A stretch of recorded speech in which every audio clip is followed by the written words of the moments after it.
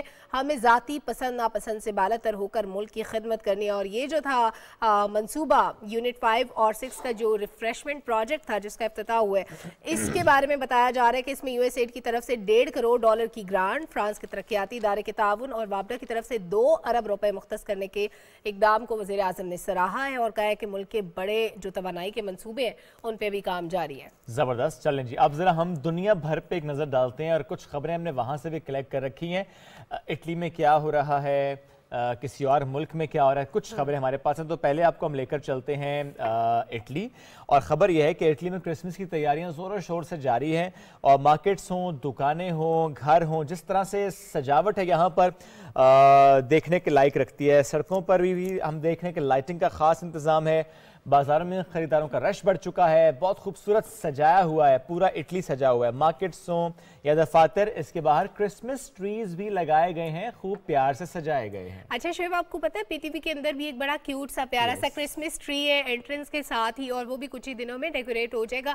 ہم کوشش کریں گے اس کے ویژولز بھی کبھی دکھائیں اپنے ویئرز کو. مطلب یہ تو ایک ایسی سیلیبریشن ہوتی ہے جو پوری دنیا میں شروع ہو جاتی ہے. جیسے کرسمس قریب آتا ہے تو اسی طرح سے کرسمس ٹریز بھی سج جاتے ہیں. سینٹا کلوز اپنی تیاریاں شروع کر دیتے ہیں, بچوں کے لیے گفٹس لے لیتے ہیں. اور اس کے ساتھ ساتھ اب ذرا چلتے ہیں ہم ایک ایسی جگہ پہ جہاں پہ جناب تربیت کے لیے انسان تو پہلے سے کام کر رہے تھے. انسانوں کے ساتھ ساتھ جب ہم جانوروں کی ایکسپرٹیز کو یوٹیلائز کرنے کی کوشش کرتے ہیں, ایسے ہوتا ہے نارملی کہ ہم ایک ڈاگ رکھتے ہیں جو کہ سروسز پرووائڈ کرتا ہے. آپ کے گھر کی جو سیکیورٹی ہوتی ہے وہ بڑی اچھی سیکیورٹی کے فرائض انجام دیتے ہیں کتے جو ہوتے ہیں, لیکن سروس ڈاگس کو نئی ذمہ داری دی گئی ہے. اب جناب یہ کام جو کیا جا رہا ہے یہ بڑا ڈفرینٹ ہے. یہ کہاں پہ ہو رہا ہے یہ تو میں نہیں دیکھ سکی کہ یہ دنیا میں کس جگہ پہ ہو رہا ہے, لیکن کہیں نہ کہیں پہ ہو رہا ہے کہ آپ یہ لائٹس کو بھی آن آف کر سکتے ہیں. صرف آپ کی گھر کی سیکیورٹی نہیں بلکہ آپ کے باقی کام بھی کر سکتے ہیں اور دروازے بھی کھول سکتے ہیں. 40 سے زیادہ کام کر سکتے ہیں یہ 40 کام. اور آپ کو پتہ ہے شعیب, میں نے کچھ دن پہلے کسی طرح ویڈیو دیکھی, ایک ڈاگ باسکٹ لے کے آتا ہے, اس کے اندر پیسے پڑے ہوتے ہیں, ویجیٹیبل شاپ پہ جاتا ہے, وہ ہاتھ رکھتا ہے کہ مجھے یہ چاہیے اور وہ پک کر کے لے کے چلا جاتا ہے. تو ڈاگس بڑے ٹرین ہو گئے. سوچے اگر یہ 40 کام کر سکتا ہے تو پھر ایسے لوگ جو ڈسیبل ہیں ان کے لیے یہ بہت بڑا ایڈوانٹیج ہو سکتا ہے کہ ان لوگوں کے ساتھ یہ لوگ موجود ہوں. بالکل ٹھیک ہے. چلیں ایک اور خبر ہمارے پاس ہے اور وہ ہے ناسا سے جڑی. ناسا کے 2 خلا بازوں نے بین الاقوامی خلائی اسٹیشن کو برقی توانائی فراہم کرنے والے نئے سولر آلات نصب کر دیے. ان 2 خلا بازوں نے سارا یہ جو عمل ہے یہ 6 سے 7 گھنٹے میں مکمل کیا ہے. اور ناسا کے مطابق سولر آلات کے تنصیب سے بین الاقوامی خلائی اسٹیشن کو 20 سے 30% اضافی توانائی فراہم ہوگی اور دن کے اوقات میں 120 کلو واٹ تک توانائی فراہم ہو سکے گی. ان برقی آلات سے متعلق خبر یہ بھی ہے کہ اسپیس ایکس ڈریگن کے ذریعے 27 نومبر کو پہنچائے گئے تھے اور اب یہ نصب ہو چکے ہیں.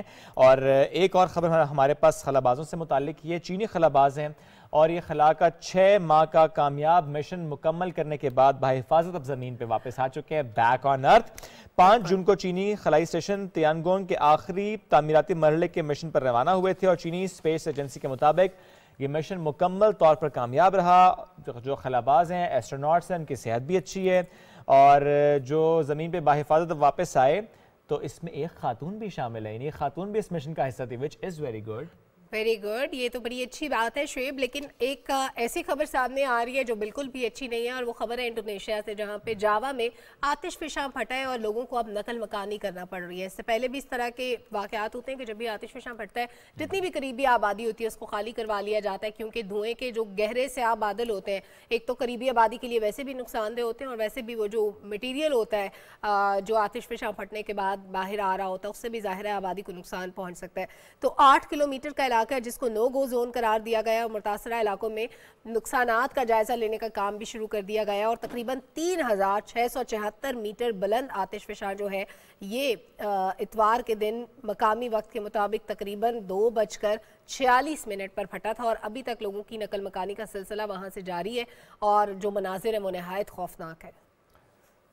چلیں جی بڑھتے ہیں آگے. ایک اور خبر, یہ تو ہم دنیا بھر سے ذکر کی, اب ذرا واپس آتے ہیں اور اپنے ان لوگوں کو یاد کرتے ہیں جو ہم سے بچھڑ گئے. عزیز میاں قوال فن قوالی کے بیتاج بادشاہ ہم سے بچھڑے 22 برس بیت چکے ہیں. آج ان کی 22ویں برسی منائی جا رہی ہے. عزیز میاں قوال نے علامہ محمد اقبال اور قتیل شفائی کا کلام بھی گایا. کیا خوبصورت انداز میں گایا.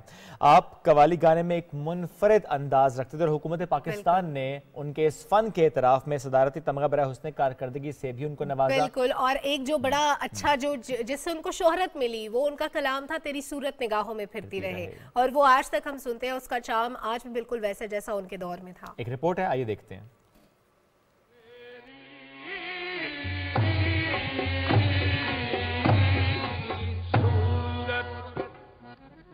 ارے نگاہوں میں پھرتی رہے اب عشق تیرا ستائے تو میں کیا کروں. شہنشاہ قوالی عزیز میاں قوال 27 جولائی 1942 کو بھارت کی ریاست اتر پردیش میں پیدا ہوئے, جبکہ قیام پاکستان کے وقت ان کا خاندان ہجرت کر کے پاکستان منتقل ہو گیا.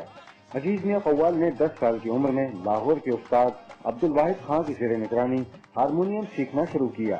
عزیز میاں قوال نے اپنی فنی کیریئر کا آغاز نجی محافل سے کیا. تاہم 1967 میں انہوں نے ایران میں شاہ ایران رضا شاہ پہلوی کے سامنے جب اپنے فن کا مظاہرہ کیا تو شاہ ایران کو ان کی پرفارمنس اتنی پسند آئی کہ انہوں نے عزیز میاں قوال کو طلائی تمغہ عطا کیا, اور یہیں سے ان کی شہرت کا آغاز ہوا. آپ نے 1967 سے 2000 تک بے شمار قوالیاں گائیں.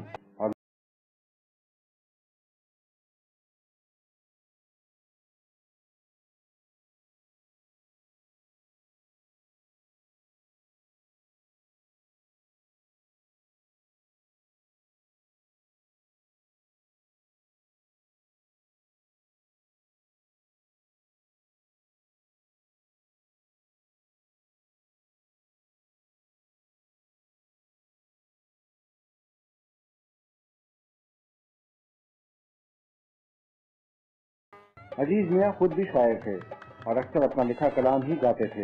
تاہم آپ نے علامہ محمد اقبال اور قتیل شفائی کا کلام بھی گایا. آپ قوالی گانے میں اپنا ایک منفرد انداز رکھتے تھے. عزیز میاں کی بیشتر قوالیاں دینی رنگ لیے ہوئے تھیں, لیکن انہوں نے رومانوی رنگ میں بھی خاصی کامیابی حاصل کی. حکومت پاکستان نے عزیز میاں قوال کی خدمات کے اعتراف کے طور پر انہیں صدارتی تمغہ حسن کارکردگی سے نوازا.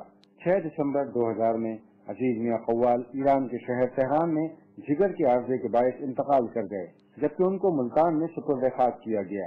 شاندار فنی خدمات کے باعث عزیز میاں قوال کو تا دیر یاد رکھا جائے گا. حسن ناصر صدیقی, پاکستان ٹیلی ویژن نیوز, کراچی.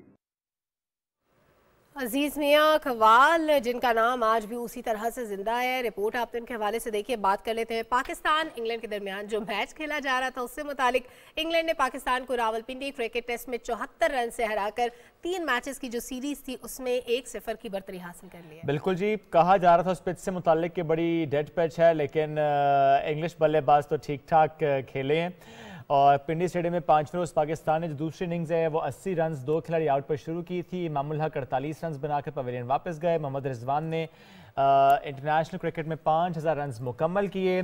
وہ 46 رنز بنا کر آؤٹ ہوئے. ڈیبیو کرنے والے سعود شکیل, انہوں نے ٹیسٹ کیریئر کی پہلی نصف سینچری سکور کی ہے.